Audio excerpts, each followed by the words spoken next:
Assalamualaikum warahmatullahi wabarakatuh. Perkenalkan, kami dari mahasiswi STQ Raha Amuntai, lokal PGMI 5A, kelompok 7, yang terdiri dari saya Elisa, Saya Hilma Arsyada, saya Nur Halidatul Bisa, dan saya Siti Karimah. Nah, jadi hari ini kami akan mewawancarai seorang hafizah yang telah menyelesaikan hafalannya 30 juz yang bernama Karahmatul Husna. Sebelum itu, jangan lupa Like, comment, and subscribe channel YouTube Ahmad Refai STQ Amuntai. Jangan lupa ya. Jangan lupa ya. Nah, jadi di sini kita sudah bersama dengan narasumber kita yang bernama Kak Rahmatul Husna. Sebelum itu Kak, kita perkenalan terlebih dulu ya Kak. Perkenalkan, nama Ulun Elisa. Nama ulun Elisa, ulun Siti Karimah, ulun Hilma Arsyada, kau Hilma aja kayak Kalau nama ulun Rahmatul Husna. Panggilannya apa? Panggilannya biasanya Husna atau Una biasanya. Jadi, memanggilnya Kakak Husna gitu Kak ya. Jadi, beliau ini merupakan mahasiswi dari STQ Raha Amuntai yang sudah semester 7. Nah, kalau boleh tahu kan kesibukannya apa saja nih dari semester 7 ini? Kalau di semester 7 ini sudah lumayan sibuk. Untuk skripsi, alhamdulillah sudah publish jurnal. Kakak memilih jurnal, lalu sudah publish. Terus karena kakak NDPL sudah selesai. Nah, untuk sekarang ini kalau pagi masih ada kegiatan. Tapi untuk dari jam 2 itu ngajar les ngaji. Terus setelah asar ngajar di TPA. Nah, kalau maghrib, setelah maghrib itu les matematika. Les ke rumah aja nih pertama. Ya, kalau untuk yang di siang hari itu biasanya ke rumah-rumah. Kalau yang malam les matematika itu muridnya yang ke rumah. Wah, aktif sekali ya kakaknya. Kak, kalau apa namanya? Pertama kali kakak menghafal itu kapan? Iya nih Kak, kapan Kak? Karena kakak sebelumnya bukan anak pesantren, jadi pertama kali menghafal itu pas masuk STK aja. Masya Allah. Kakak kalau boleh tahu lulusan dari mana Kak awalnya? Awalnya kakak lulusan dari Iman 1 Amuntai. Ya, awalnya sebelum masuk di STK kakak di UIN Antasari. Oh, berarti pindah Ya, pindahan dari UIN Antasari. Oh. Mulai semester berapa Kak? Di UIN itu cuma sebentar, sekitar 1 sampai 2 bulan aja. Lalu pindah ke STK. Jadi kan di sini kami sudah menyiapkan pertanyaan nih Anda dari netizen yang masuk ke sosial media kami dan sudah kami pilih pertanyaannya. Nah, kalau untuk pertanyaan pertama, apakah ada jam tertentu yang kakak khusus untuk menghafal waktunya? Silahkan jawab.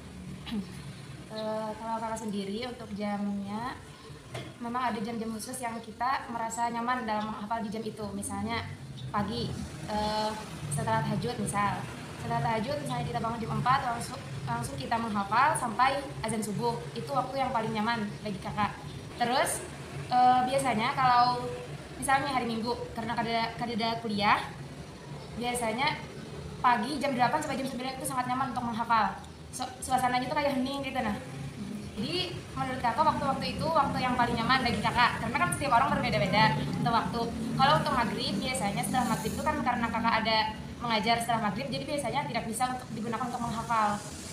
Kalau menurut instruktur tahfiz kakak dulu, waktu yang paling nyaman untuk menghafal itu jersidin sebelum tidur. Ya, biasanya sebelum tidur kan otak kita tuh sudah hilang kisahnya beban-beban yang lain tuh kita hilangkan dulu gitu. Nah, jadi sebelum tidur tuh fokus untuk menghafal, jadi setelahnya tuh tidur. Nah, itu cepat jersidin hafal. Kalau bagi kakak kan bisa. Jadi kakak yang nyamannya setelah tahajud sama sekitar jam 8 sampai jam 9 pagi itu. Terus ada pertanyaan kedua Kak. Ini bagaimana cara kita untuk istiqamah mengulang bacaan Al-Quran? Yang maksudnya kita menentu. Misalkan saja sehari ini kita mengaji Kak. Bagaimana cara kita istiqamah untuk mengulang bacaannya? Tadi pertanyaannya bagaimana cara kita agar istiqomah mengulang hafalan. Nah, ketika kita memilih menjadi seorang penghafal Al-Quran, saran kakak jangan sampai dalam sehari tidak ada membaca Al-Quran. Jadi meskipun sedikit gitu. Nah, kalaupun tidak bisa, misalnya lagi perjalanan, misalnya kadang memungkinkan kita membaca kayak supan. Kalau kita biasanya di rumah orang bisa supan. Bisa kita dengar murotal aja, paling kadang mendengar murotal dalam sehari harus ada gitu. Karena kita apa tuh? Ya, karena kita ini seorang penghafal Al-Quran.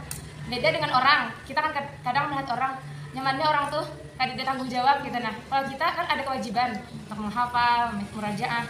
Kadang kita bisa melihat orang nyamannya orang, tapi kita nih orang-orang pilihan gitu. Nah kita nih orang-orang yang dipilih Allah sebagai penghafal Al-Quran. Jadi paling tidak sehari jangan sampai tidak membaca Al-Quran, paling tidak mendengar murotal. Kemudian Kak, pertanyaan selanjutnya, apakah ada kendala selama menghafal Al-Quran? Kendala bagi setiap orang pasti ada ya. Terus kalau dari kakak pribadi, karena kakak dari awal dari masih sekolah MTS kayaknya kakak sudah mulai ngajar di TPA. Nah sampai kuliah itu kendala bagi kakak pribadi karena kakak sibuk di kerja gitu, nah maksudnya sibuk ngajar ngaji, ngeles. Jadi kalau kakak pribadi melihat dengan kawan-kawan di kayak di asrama tuh fokus untuk menghafal. Jadi kayak nyamannya melihat orang tuh fokus, sedangkan kakak ada tanggung jawab di lain gitu. Jadi kendala bagi diri kakak pribadi dari segi waktu karena sibuk di lain. Itu pun kakak sendiri kadang memilih buat organisasi di kampus karena sudah merasa terlalu sibuk. Apalagi tugas anak PGMI sudah paham tugas PGMI macam-macam, dari makalahnya, dari videonya, itu sudah banyak banget. Jadi kakak memilih untuk tidak membuat organisasi. Kakak kadang menyalahkan orang membuat organisasi, kalau tidak ada kegiatan lain bagus banget membuat organisasi.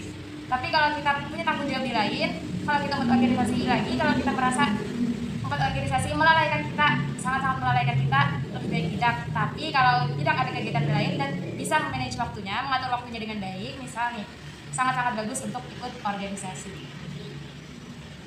Jadi kendala kakak hanya di segi waktu sih menurut kakak.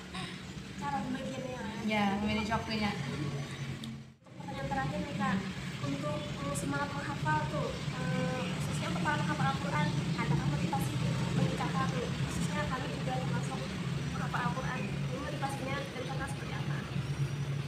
Sebelumnya kita harus bersyukur ya, kita dipilih Allah untuk menjaga amanah dari Allah. Hafalan kita amanah kita. Tetapi kita sebagai manusia biasanya rasa malas, rasa bosan, jenuh pasti ada. Apalagi ya kakak tadi, apalagi kita melihat kawan-kawan yang bukan penghafal gitu. Ya kada tanggung jawab dalam menjaga hafalannya, kada tanggung jawab sehari harus ada ngaji itu, kada tanggung jawab dinya. Kalau kita ada beban, bagi kita itu beban. Tapi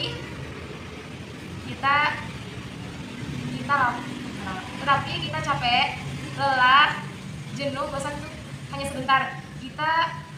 Ibadah kita semuanya ya kayak ibadah, sholat, puasa, menghafal, itu semuanya capek. Tapi kata Ustadz Adi Hidayat, capek kita hanya sebentar di dunia aja.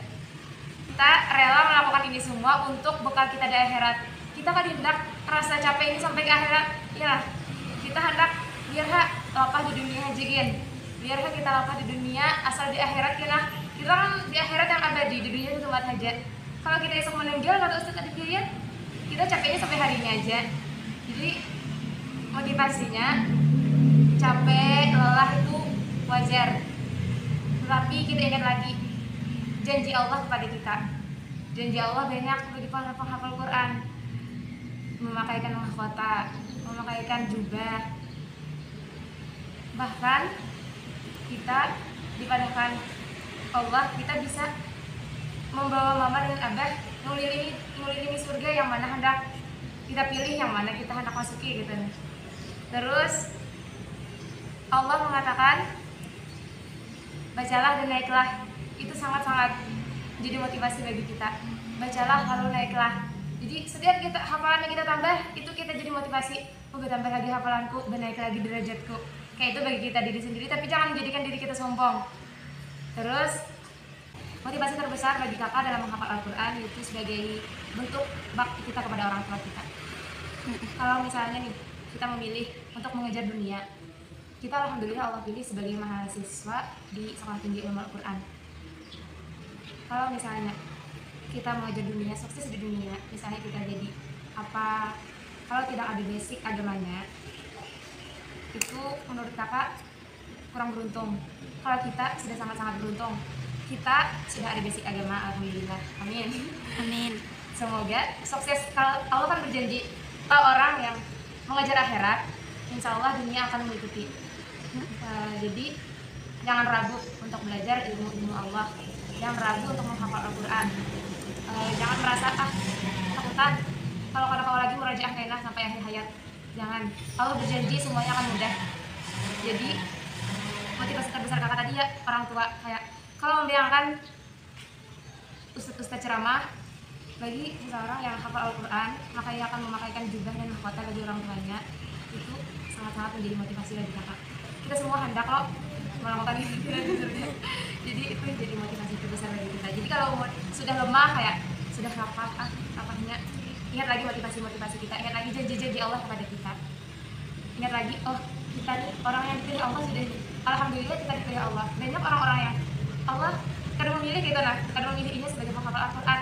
Jadi bagi kita yang sudah dipilih Allah, jangan merasa aku tersalah sama nih, tersalah kah masuk SD kini gitu, kayaknya aku udah sanggup. Jangan sampai berpikir kayak gitu. Jadi kita jalani, insya Allah Allah mudahkan semuanya. Nah, karena pertanyaan sudah dijawab oleh kakaknya, sekarang kita dengarkan beberapa ayat dari Al-Quran yang akan dibacakan oleh kakak Rahmatul Husna.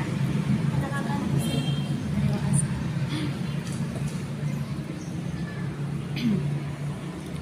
A'udzu billahi minasyaitonir rajim. Bismillahirrahmanirrahim. Wal fajr walayalin 'ashr wasyaf'i wal watr wal laili idza yas'a hal fi dzalika qasamul lidhi hijr alam tara kaifa fa'ala rabbuka bi'ad irama dzatil 'imad allati lam yukhlaq mithluha fil bilad wa thamud alladhina jabu as-sakhra bil wad wa fir'auna bil autad alladhina taghaw fil bilad fa aktharu fiha al fasad fasabba 'alaihim rabbuka sawta 'adab inna rabbaka labil mirsad فأما الإنسان إذا ما ابتلاه ربه فأكرمه ونعمه فيقول ربي أكرمن وأما إذا ما ابتلاه فقدر عليه رزقه فيقول ربي أهانن كلا بل لا ولا تحاضون على طعام المسكين وتأكلون التراث أكلا لما وتحبون المال حبا جما كلا إذا دكت الأرض دكا دكا وجاء ربك والملك صفا صفا وجيء يومئذ بجهنم يومئذ يتذكر الإنسان وأنى له الذكرى يقول يا ليتني قدمت لحياتي فيومئذ لا يعذب عذابه أحد ولا يوثق وثاقه أحد يا أيتها النفس المطمئنة ارجعي إلى ربك راضية مرضية فادخلي في عبادي وادخلي jannati. Shadaqallahul azim. Masya Allah, merdu sekali ya suara kakaknya. Semoga kita juga bisa ya teman-teman untuk menghafalkan seperti kakak khatam 30 juz. Amin. Demikian wawancara yang telah dilakukan oleh teman-teman kita, Elisa dan Karimah. kepada narasumber kita yaitu Kakak Rahmatul Husna. Semoga kita dapat mengambil pelajaran yang baik dari beliau untuk memotivasi kita dalam menghafal Al-Quran. Dan juga semoga kita bisa menjadi seperti Kakak Rahmatul Husna 1 tahun 30